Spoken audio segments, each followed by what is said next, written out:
Hey, what's up, guys? Rip here. Merry Christmas, everyone. I hope you enjoy the hat. I'm feeling very festive today. And to celebrate this beautiful day, we're going to do what we do best, and that is dunk on journalists. The article we're looking at today might be the worst one of 2024, and that is really saying something. This is a hit piece by The Wired that is essentially blaming gamers for the failures of the industry in the year 2024. So here's the headline. 2024 was the year the bottom fell out of the games industry. From layoffs to the return of Gamergate, video games and the people who make them and play them had a rough year. Now, yeah, that seems to make a lot of sense, right? When there's games out there costing studios hundreds of millions of dollars, there's going to be layoffs as a result. And on top of that, it seems very clear from a lot of different perspectives that a lot of studios and the people who work at them were more interested in political activism than they were creating good and enjoyable games. And guess what? There's consequences as a result of that. Gamers spoke with their wallets, and that's why we're seeing a lot of studios really struggling. Now let's get into the article here. So it says, for the people who make video games, 2024 was a year of holding on for dear life. At the annual Game Developers Conference in March, Survive Till 25 was this year's incantation summoned to keep morale on pace. That is a very bad look. When at the Game Developers Conference, you have a incantation, as they say, that is survive till 25. That's in March, by the way. So for the entirety of 2024, they basically booked it, right? They're just saying, we got to survive till next year. Well, when you're trying to create art under the mindset of just survive, keep collecting a paycheck and just survive till next year, is it really a wonder that there were so many bad games this year? And also, did surviving till 25 include a bunch of people in the industry constantly attacking and disparaging gamers? I guess so. But to continue on, others resorted to full-on screams as layoffs in the industry charted record highs and developers found themselves under attack for conspiratorial nonsense. So in case you forgot what they mean by this whole full-on screams, this was a bunch of game devs at that conference we just mentioned having a screaming out their inner pain and anxieties about the current state of the gaming industry and all of the hardship they face, largely because of gamers. That's really the way they think. So let's listen to this again. Full-grown adults, ladies and gentlemen. Open up the asylums. Yeah, you get the point. I won't subject you to any more of that. So they literally let out a giant scream to express their anger against Gamergate and also all the layoffs in the industry currently. It was a very embarrassing moment. Well, let's continue on with the article here. So in 2023, more than 10,000 developers lost their jobs. 1/3 of game makers surveyed at the beginning of this year reported that they'd been affected by layoffs in some way. While there were wins for labor organizers as big studios like Activision Blizzard and collective action around fighting for protection from encroachment of AI on employment, the industry's collective brain drain continued in 2024 as workers lost jobs en masse. 6 months in, this year's layoff tally has already surpassed that of 2023. According to Matthew Ball, an advisor and producer in the video game and TV space, 2024's job loss count will wind up being about 40% higher than the previous years. Well, that's not too surprising when you think about it, right? Because there have been so many massive failures. We've seen some record failures this year. You know, normally you see a couple AAA flops. We've seen a dozen or so major AAA flops this year that cost studios hundreds upon hundreds of millions of dollars. Of course, there's going to be consequences. People are going to be laid off. Why are people in the industry so surprised that costing investors, studios, hundreds and hundreds of millions of dollars has a consequence? They have to do something to trim the fat and try to get their money back, which is, the first step is laying people off, of course. But to continue on, the explanation is complex and wide-ranging for the same reason the layoffs are so deep and continuous and sit alongside many studio closures and even more canceled games, Ball says. So yeah, when they say this, as we'll see in this article, they really just mean it's the gamers' fault, right? The gamers didn't support us. The gamers are a bunch of bigoted, anti-woke chuds, and they did this to us. So let's continue on. As the industry faltered, games suffered. High-profile releases like Suicide Squad Kill the Justice League were commercial failures. Well, at least they admit it. While there are many reasons for this, online right-wing groups reduced it to a single mantra: go woke, go broke by their logic if a game does poorly and has even a whiff of diversity, be it regarding gender, sexuality, or race. That disappointing performance is the fault of DEI. Yeah, a lot of projection and false claims right there. But beginning with the commercial failure of Suicide Squad Kill the Justice League, here's the article they linked. It's from Bloomberg. And apparently this is just another reason to not check out games journalists, because apparently you have to pay just to view this article where the headline pretty much explains everything. They lost $200 million on this game. That's it. And I have to pay you to read a Jason Schreier article?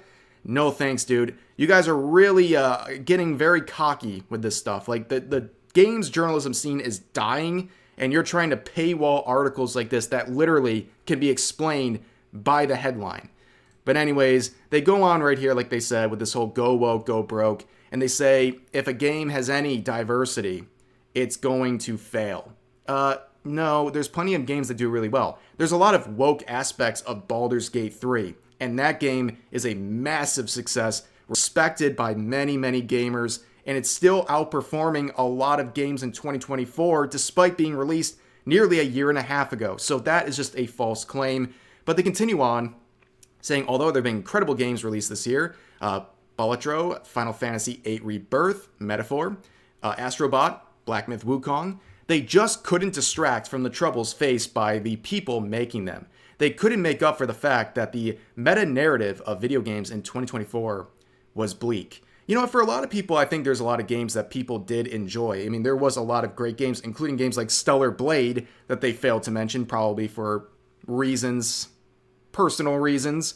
But there was a lot of good games out there this year. It wasn't all just doom and gloom. And if anything, we saw a lot of small indie games, AA studios, and alike do really well, basically filling in the gaps that AAA releases were allowing to be filled up because they were just very disappointing. But Ball says that the blame for all of this can't be pinned to a single thing, like capitalism, mismanagement, COVID-19, it's 2024, dude. Or even interest rates. It also involves development costs, how studios are staffed, consumers' spending habits, and game pricing. The storm is so brutal, he says, because it is all of these things at once, and none have really alleviated since layoffs began. So this journalist here sees what this person is saying, where at no point do they mention anything about, like, chud gamers, but they're going to make it about chud gamers. Don't you worry about it. So the next section is, for indie developers, specifically, the threat to their existence has been substantial. The threat to their existence. My God, they're so dramatic. Dozens of small studios shuttered in 2024, rip Dustborn. Though it's difficult to get a full picture of how many indie studios the industry lost, as there's more likely to shut down quietly without much fanfare, or before many players even know they exist. Okay.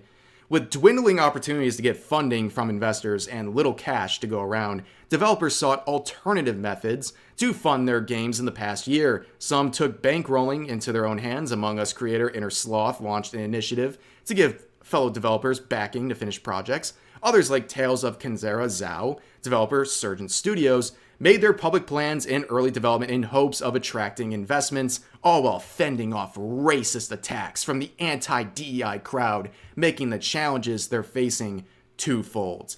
Now, with Tales of Zhao, the main reason that game failed, or Tales of Kenzera Zhao, is simply because they were affiliated with Sweet Baby. That's not the only reason they failed. This game really just didn't have any momentum to begin with, but it was immediately discovered that they were collaborating with the woke consulting firm Sweet Baby. It was a project listed on their website, and right then and there, the game just had no chance.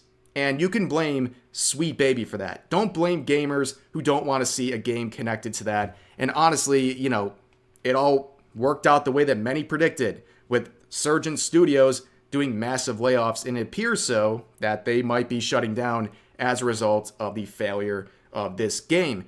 Again, a lot of people might have said this wasn't the most woke game, or even woke at all, but the fact it was connected to Sweet Baby was a death mark. And that says a lot about Sweet Baby and really the state of the industry, that people just don't want anything associated with DEI. And that's a fair thing to say, by the way. If you don't like these things, you speak with your wallet. You're allowed to have preferences. If you don't like studios that push DEI, that's your prerogative, and you should be able to choose games to support or not support based on that. But a lot of these people just don't get it. But continuing on, even studios owned by tech juggernauts weren't immune to the industry's contraction. Microsoft shuttered Arcane Austin and Tango Gameworks. Sony shut down Firewalk. The latter's shuttering wasn't wholly surprising. Its big 2024 release, Concord, was largely considered a flop. Largely considered a flop? No, it's unanimously considered a flop. They literally refunded the $1 million they made on this hundreds and hundreds of millions of dollar budget game. And they even returned that $1 million just to save face because it wasn't worth continuing. That is an abject failure, not considered a flop. But anyways, having a hit didn't stop studios a safety net, didn't give studios any safety net. Near universal acclaim for Tango's Hi-Fi Rush didn't stop Microsoft's axe. It did, though, give Tango just enough juice to be revived by a new buyer. Let's see how revived Hi-Fi Rush is. Up 92 players right now. 92 in-game players. Okay, yeah, it's doing great. Great example. In other words, it's been a dismal year for morale. When developers gathered in Los Angeles in June for Summer Gate Fest, developer New Blood Interactive bought out a billboard solely to memorialize their fellow developers who lost their jobs. We love you. We miss you. We hate money. What is going on? Also, how many developer game fests do they have? It's almost like every single month at this point. They love patting themselves on the shoulder for just existing.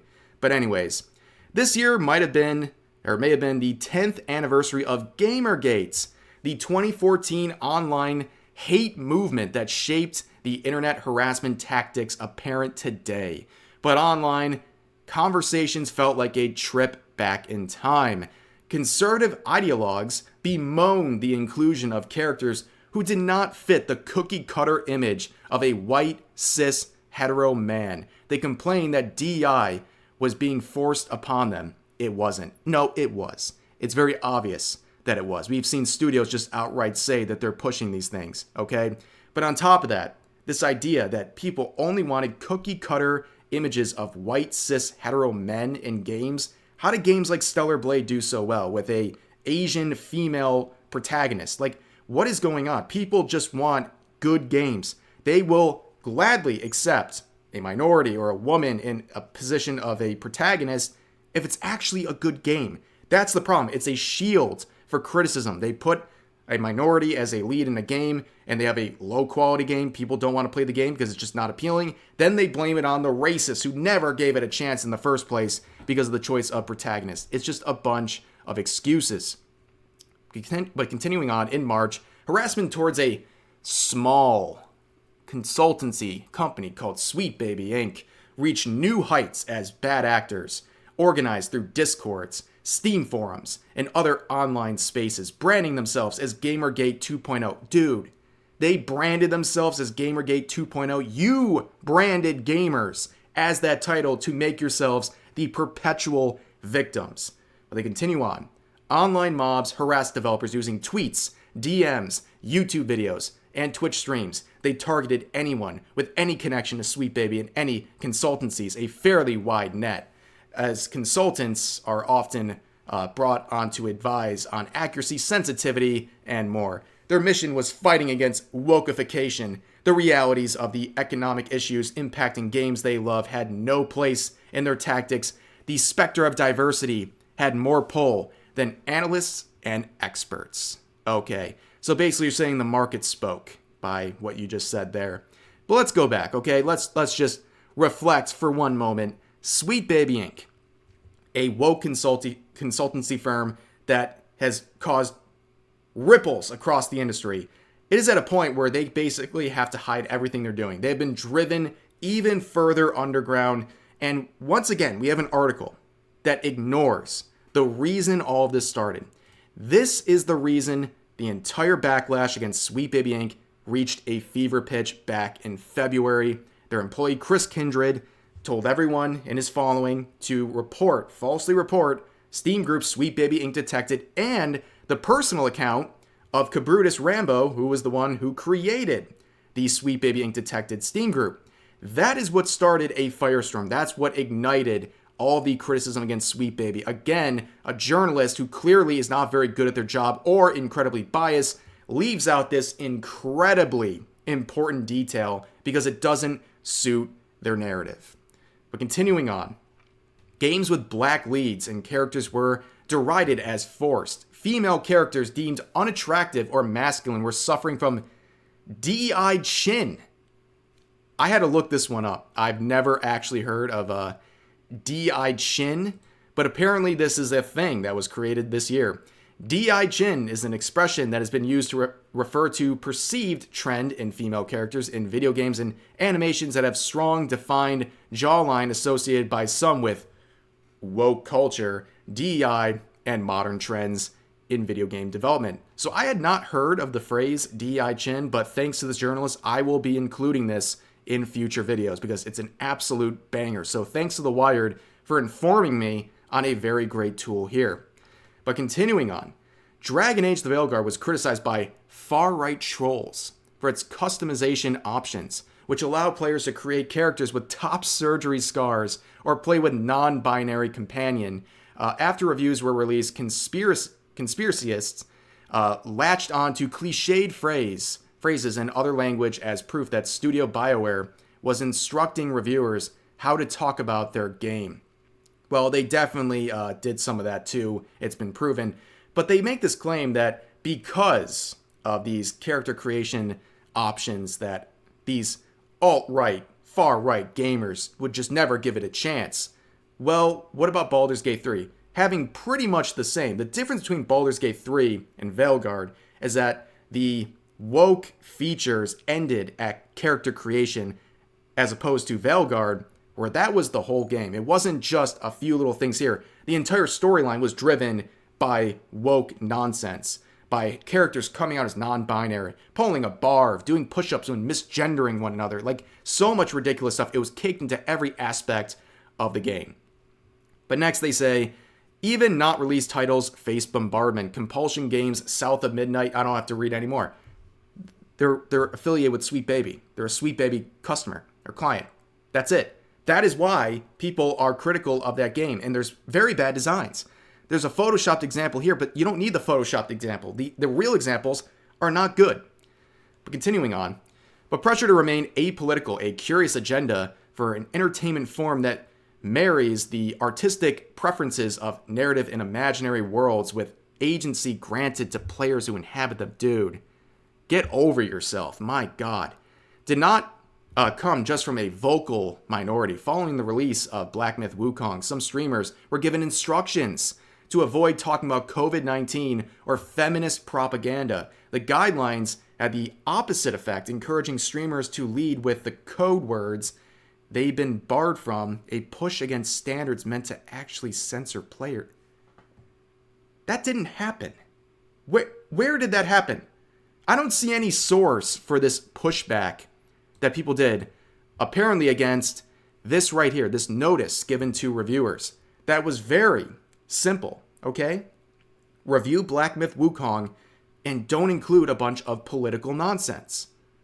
That's a very fair request from Game Science, okay? And just because, these people, like this journalist, are so obsessed with themselves, they think everything is political. Well, you know what? You can review Black Myth Wukong without talking about feminist propaganda.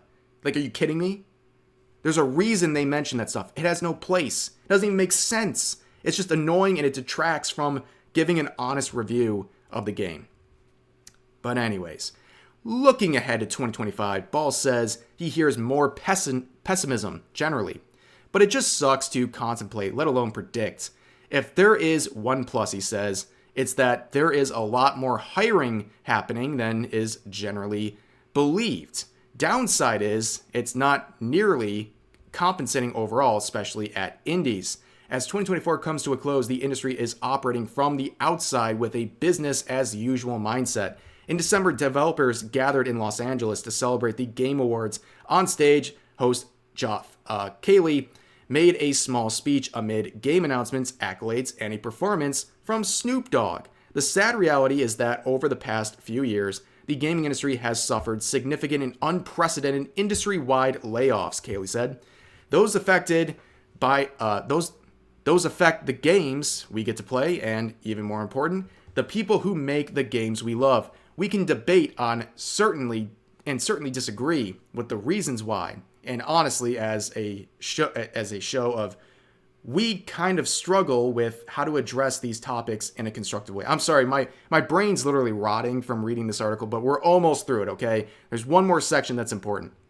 Keighley used this segment to introduce the Game Awards' first Game Changer Award, a nod to an individual who had positively impacted the industry. Then the show continued with headline-dominating announcements about major projects like The Witcher 4 and the next title from Last of Us developer Naughty Dog. Well, that's great. So this whole Game Changer Award was a massive controversy. So this is the individual right here who was presenting himself as this humble, small member of the industry, right? This humble guy. Turns out he is a major executive at Tencent and responsible for acquisitions of other IPs. AKA, this is the guy that ends up getting thousands and thousands of people in the industry laid off. So this journalist is complaining about layoffs the whole time while praising the guy who's responsible for thousands of those examples. That's how tone deaf or willingly ignorant these people are to what's going on around them. And also we have games to look forward to. Oh, like Intergalactic that everyone's absolutely crapping on. Even Witcher 4, which actually has a chance of being a pretty good game. Even that's getting a lot of flack because of things going on behind the scenes, the words of their developers and people on their team that are attacking gamers, attacking the lore of the Witcher saga. It's a big mess. Even games that really are just a ball on a tee are getting messed with because people in the studios, they can't shut their mouth. But let's conclude this. Amid all of this is the specter of AI. There's still little insight on how much AI will continue to grow and how future games might use it, but it's a rising concern as rank and file workers are laid off. No one knows when or if the industry will bounce back with sustainable jobs and compensation. Yes, there will be games to play. It's harder to say how many people will be able to make them. Well, maybe trimming the fat's a good thing, and maybe people actually start to reflect on what 2024 was. It was a rejection of low-quality slop. It was a rejection of virtue signaling, and it's trying to push the industry towards what gamers actually want. Fun and appealing games. That's it. That's the formula. It's really complicated, I know, but people in the industry who really know what they're doing, they understand this, and that's why they're still succeeding while everyone around them is flopping. But that's going to do it for this video. Again, Merry Christmas, everyone. I hope you guys enjoyed the video. As always, feel free to share your thoughts about today's topics in the comments section down below, and I'll see you guys next time.